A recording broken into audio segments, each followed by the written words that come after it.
not getting out the car. I'm not doing anything. Imagine being pulled over by the cops for something as trivial as a seatbelt violation. You think it's just another routine stop, nothing to worry about. But then, suddenly, everything changes. What would you do if you were asked to provide your ID, but you had none? What if you were asked to turn off your car, but you refused? And what if, in just a few minutes, you were facing the harsh reality of an arrest?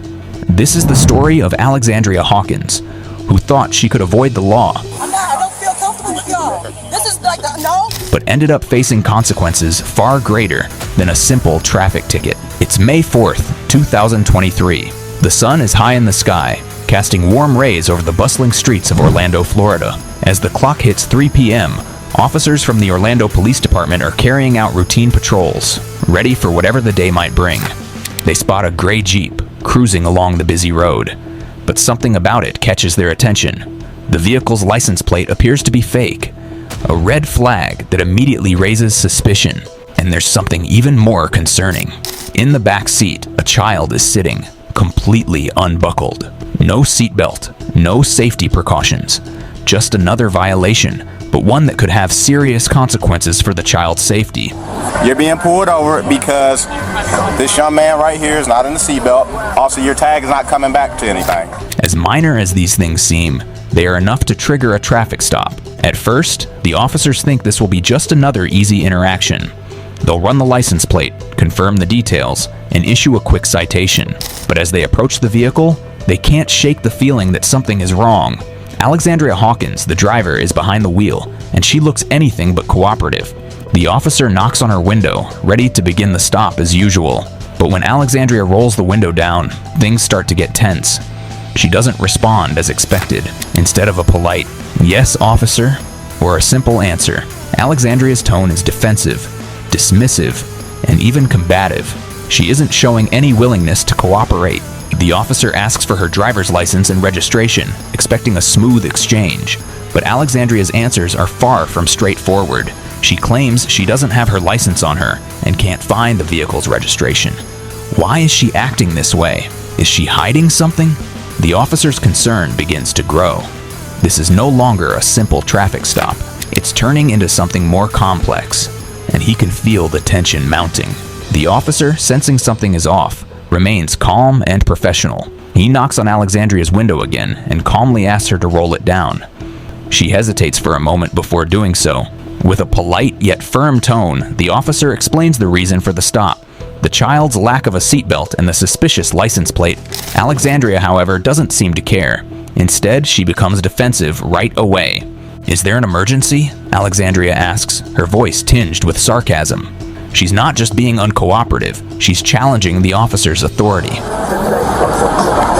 Can you roll your window down for me? Is there an emergency? No, ma'am. Can you roll your window down for me? No. Okay. I need to talk to you a little bit more, so that's why I wanted. And can you also turn your music down? This is not how traffic stops usually go. The officer explains again, repeating the same explanation as before. But this time, Alexandria's response is even more dismissive. "What's the problem? You don't need to make this a big deal." Her tone is condescending, almost as if she believes she's in control of the situation. The officer knows that he needs to stay calm and focused, but it's becoming increasingly difficult to handle her defiance. The officer then asks for her driver's license and registration. This is standard procedure, something she should have had ready. But instead of simply complying, Alexandria tells the officer that she has no ID with her and can't find the registration. "I don't have it," she says flatly, almost as if the request itself is an inconvenience. What's going on here? The officer wonders. Why isn't she following such basic instructions? As Alexandria continues to avoid providing her ED, You can't even confirm your identity right now.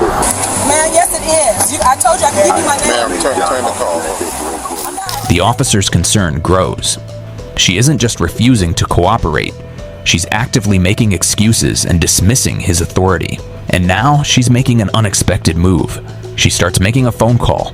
Why is she calling someone instead of handing over the requested documents? Could she be trying to buy time? Or is she hiding something far more serious? At this point, the officer has no choice but to call for backup. Things just don't add up. Why won't Alexandria provide her license and registration? Why is she making a call instead of cooperating? Is there something in that car that she's hiding? What if she's involved in something larger than a simple traffic violation? Because you don't have registration of the vehicle. Information for you. You won't turn off the vehicle like we asked. So now we're asking you to step out of the vehicle. The officer's instincts tell him to be cautious. He senses that this could escalate quickly. Backup units arrive, and the situation begins to feel more tense. Alexandria still hasn't provided any useful information, and the officer is now forced to make a decision. He asks Alexandria again to turn off her car. This is another basic order that she refuses to follow. No, she says flatly, once again challenging the officer's authority. Now the officer's patience is running thin. He tells Alexandria that if she doesn't comply, he will have to remove her from the vehicle. He doesn't want things to escalate further, but at this point, he's running out of options. Alexandria's refusal to comply isn't just an inconvenience. It's a direct defiance of law enforcement, and the officer knows that it could lead to much bigger consequences if he doesn't act. Alexandria is now in full resistance mode. As the officer issues another command, "Step out of the vehicle, ma'am," Alexandria looks him in the eye and replies with defiance. "No, I'm not getting out of the car," she snaps, making it clear that she has no intention of cooperating. Ma'am, turn the call off. I don't feel comfortable with y'all. This is like, no, not open that car door. No. That's fine. I have my rights. Okay. Ma'am, No, I am not getting out the car. The officer, now growing frustrated, repeats the order, but Alexandria doesn't move. The tension is rising. The officer is now at a crossroads. He can't let her go without identifying her. But how far should he push? He knows that escalating the situation could make it dangerous for both parties, but he also knows he has to maintain control. Alexandria's behavior has now crossed the line from disobedience to active resistance. With backup now fully on site, the officer makes the decision to remove Alexandria from the vehicle. She fights him every step of the way. As the officers begin to open the car door, Alexandria starts kicking and thrashing. She refuses to follow any instructions. She continues to yell, spit, and struggle, making the arrest much harder than it should have been. Her defiance goes beyond mere words. Alexandria is physically resisting. She kicks one of the officers, and in response, the officer calls for a taser as a last resort if the situation continues to escalate. Alexandria's refusal to comply and her violent outbursts have now made this a dangerous situation. The officer's primary goal is to safely subdue her without causing harm, but Alexandria is forcing their hand. As the officers work to control the situation, Alexandria continues to fight back. She tries to bite one officer, while another officer struggles to get a hold of her flailing arms. Meanwhile, she yells profanities at them, further escalating the hostility. The officers stay calm, knowing that they can't let the situation spin out of control. They've trained for these moments, but no amount of training can fully prepare them for the unpredictability of someone who refuses to cooperate at every step. The officers make their move. With backup present, they start to open the door and physically remove Alexandria from the vehicle. She resists, kicking and screaming. The body cam footage shows the chaos as the officers attempt to subdue her without escalating the violence. "Stop! Stop!" the officer shouts as Alexandria tries to wriggle free. "Get your hands behind your back," he demands. Stop it! Stop it! Stop! Stop!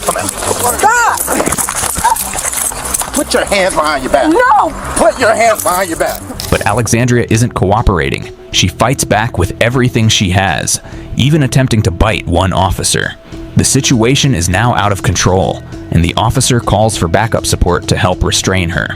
As the struggle continues, the officers realize that Alexandria is putting up a far stronger resistance than they initially thought. Her refusal to comply has turned a simple traffic stop into an all-out struggle. She's now facing charges for resisting arrest, failure to provide ID, and obstruction of justice.